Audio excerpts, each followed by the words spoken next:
अष्टावक्र गीता प्रस्तुतकर्ता स्वयं प्रकाश शर्मा। पांचवा भाग। अष्टावक्र गीता के इस पांचवें भाग में 3 अध्याय हैं, 7वां, 8वां और 9वां। 7वें अध्याय में जनक शांत और अनंत आत्मा के सागर के बारे बताते हैं। 8वें अध्याय में अष्टावक्र बंधन और मुक्ति के बारे बताते हैं और 9वें अध्याय में वे उदासीनता के बारे बताते हैं। 7वां अध्याय।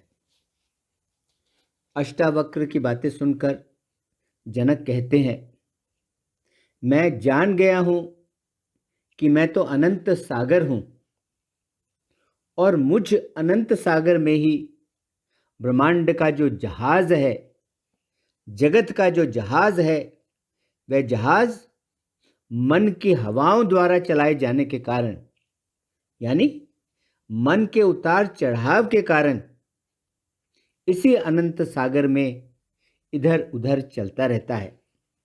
लेकिन आत्मा तो इस सब से बेफिक्र है।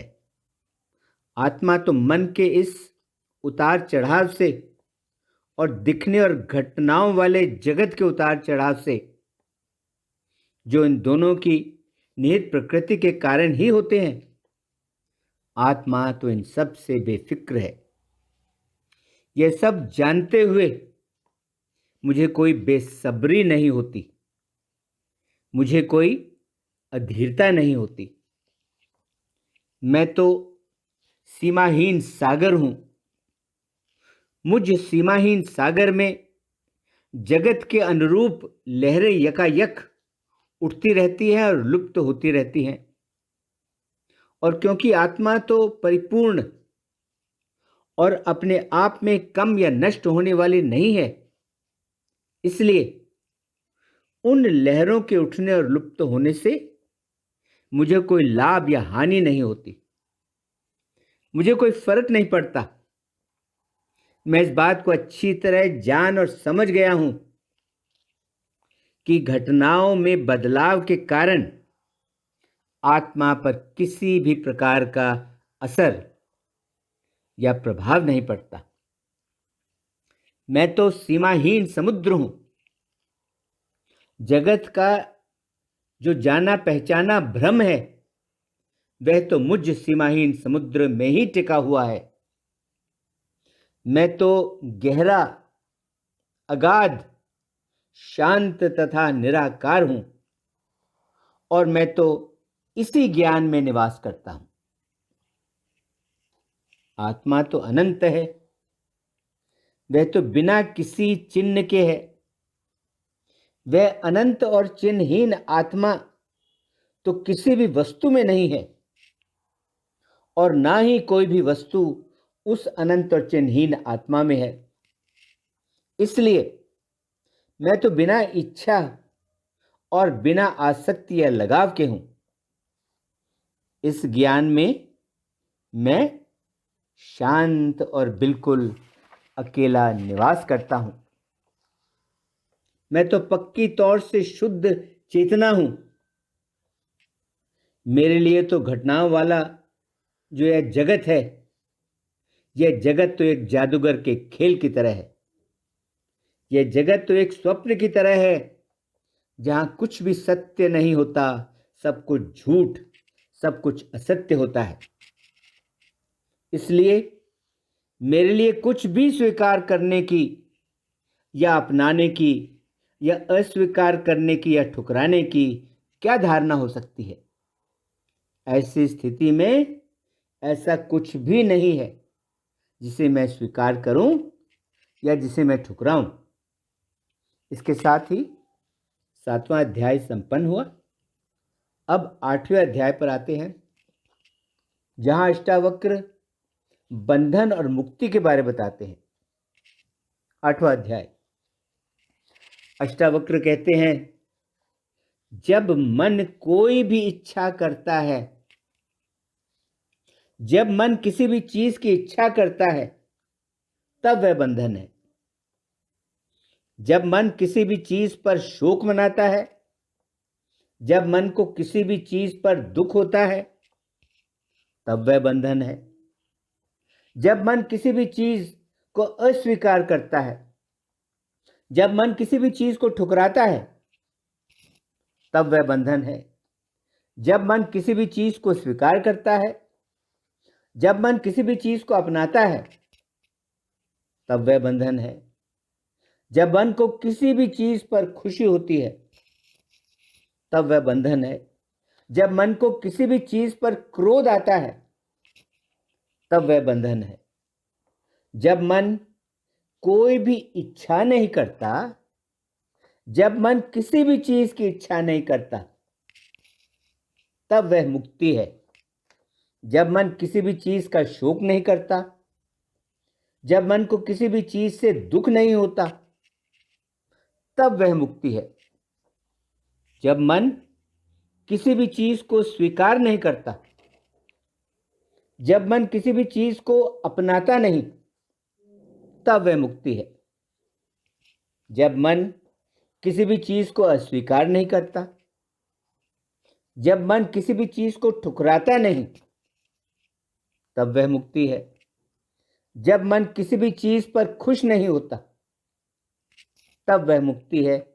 और जब मन किसी भी चीज पर क्रोधित नहीं होता, तब वह मुक्ति है।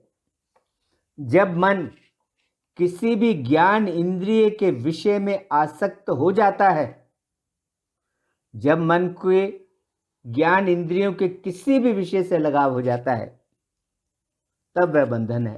अर्थात जब मन को देखे हुए से आसक्ति है, तब वह बंधन है। जब मन को सुने हुए से आसक्ति है, तब वह बंधन है।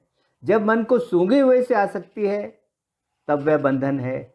जब मन को चखे हुए से आसक्ति है, तब वह बंधन है। और जब मन को स्पर्श किए हुए से या छुए हुए से आसक्ति है, तब वह बंधन है। और जब मन को इंद्रियों के किसी भी विषय से आसक्ति नहीं होती, तब मुक्ति है। अर्थात जब मन को देखे हुए से आसक्ति नहीं है, तब मुक्ति है। जब मन को सुने हुए से आसक्ति नहीं है, तब मुक्ति है। जब मन को सूंघे हुए से आसक्ति नहीं है, तब मुक्ति है। जब मन को चखे हुए से आसक्ति नहीं है, तब मुक्ति है। और जब मन को स्पर्श किए हुए से आसक्ति नहीं है, तब मुक्ति है। जब कोई अहंकार नहीं है, तब मुक्ति है। जब मैं और मेरे की भावना नहीं है, तब मुक्ति है। जब अहंकार है, तब बंधन है। जब मैं और मेरे की भावना है, तब बंधन है। हे राजन, जो कुछ मैंने तुम्हें बताया है, उस सब पर तुम अच्छी तरह मनन करो, उस सब पर तुम अच्छी तरह सोच विचार करो, और किसी भी चीज को तुम आसानी से ना तो स्वीकार करो और ना ही उसे अस्वीकार करो। इसके साथ ही 8वां अध्याय संपन्न हुआ। अब 9वें अध्याय पर आते हैं, जिसमें अष्टावक्र उदासीनता के बारे बताते हैं। 9वां अध्याय। अष्टावक्र कहते हैं, सुख दुख, राग द्वेष, हार जीत, अच्छा बुरा, जीवन मृत्यु जैसे जो विरोधी जोड़े हैं, वे विरोधी जोड़े घटनाओं वाले शरीर और मन को हमेशा सताते रहते हैं। इन सब के विषय में क्या करना चाहिए और क्या नहीं करना चाहिए, ये सब झगड़े किसके हैं? ये सब झगड़े कब समाप्त होंगे और ये सब झगड़े किसके लिए समाप्त होंगे? यह जानते हुए उदासीनता को विकसित करके तुम तो त्याग और जुनूनहीनता का अभ्यास करो। हे पुत्र, सांसारिक लोगों के जीवन के उतार चढ़ाव को देखकर जिन लोगों ने जीने का जुनून, जिन लोगों ने भोगने का जुनून और जिन लोगों ने सीखने का जुनून, जिन लोगों ने ये सभी जुनून बुझा दिए हैं, वे धन्य लोग तो बहुत ही दुर्लभ होते हैं।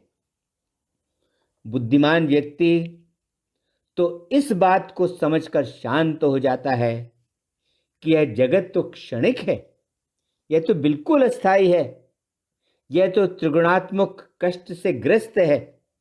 वह कष्ट जो जीव से संबंध रखता है, वह कष्ट जो जीवित और अजीवित वस्तुओं से संबंध रखता है, और वह कष्ट जो ब्रह्मांडीय दुर्घटनाओं से संबंध रखता है। यह जगत तो बेकार है, यह जगत तो घृणा के योग्य है, और यह जगत अस्वीकार करने के योग्य है, यह ठुकराने के योग्य है। जब व्यक्ति इस बात को समझ लेता है कि सुख दुख, लाभ हानि, जीत हार, अच्छा बुरा, जीवन मृत्यु जैसे विरोधी युग्मों के जो द्वैत हैं, वह द्वैत तो उसके लिए कोई अस्तित्व नहीं रखता, वे द्वैत तो उसके लिए अस्तित्व नहीं रखते, तब ऐसे समझदार व्यक्ति के लिए क्या समय है, क्या काल है और क्या उम्र है। तब इन सब को त्याग कर जो व्यक्ति जो कुछ अपने आप उसके पास आ जाता है, वह उसी से संतुष्ट हो जाता है, वह तो पूर्णता तक पहुंच जाता है।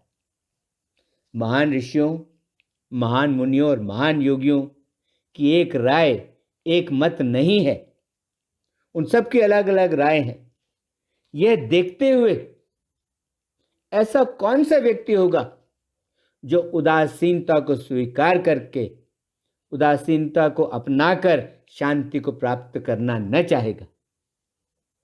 जो व्यक्ति जगत के प्रति उदासीनता के माध्यम से, समभाव के माध्यम से तथा तर्क के माध्यम से शुद्ध चेतना की सच्ची प्रकृति के पूरे ज्ञान को प्राप्त कर लेता है, वह तो अपने आप को जीवन मरण के चक्कर से बचा लेता है। ऐसे व्यक्ति का अपने सिवाय और कोई स्वामी नहीं है, उसी की आत्मा स्वयं उसकी मार्गदर्शक होती है। तत्वों में जो बदलाव होते हैं, उन बदलावों को तुम वास्तव में कुछ नहीं समझो। वे बदलाव के बाद भी हैं तो केवल मूल तत्व ही, और अपने आप को तुम उनके बंधन से एकदम मुक्त समझो। इस प्रकार तुम अपनी आवश्यक मूल प्रकृति में निवास करोगे। यह निश्चित है, इच्छा ही जगत है, इसलिए सभी इच्छाओं को त्याग दो। जगत का जो त्याग होता है, वह त्याग तो इच्छाओं का त्याग ही से आता है। जगत का जो त्याग होता है, वह त्याग तो इच्छाओं के त्याग से ही आता है। अब तुम वहां रह सकते हो जहां तुम्हारी नियति है। हां, अब तुम वहां रह सकते हो जहां तुम्हारी नियति है। इसके साथ ही अष्टावक्र गीता का 9वां अध्याय और 5वां भाग संपन्न हुआ। ओम शांति शांति शांति। ओम।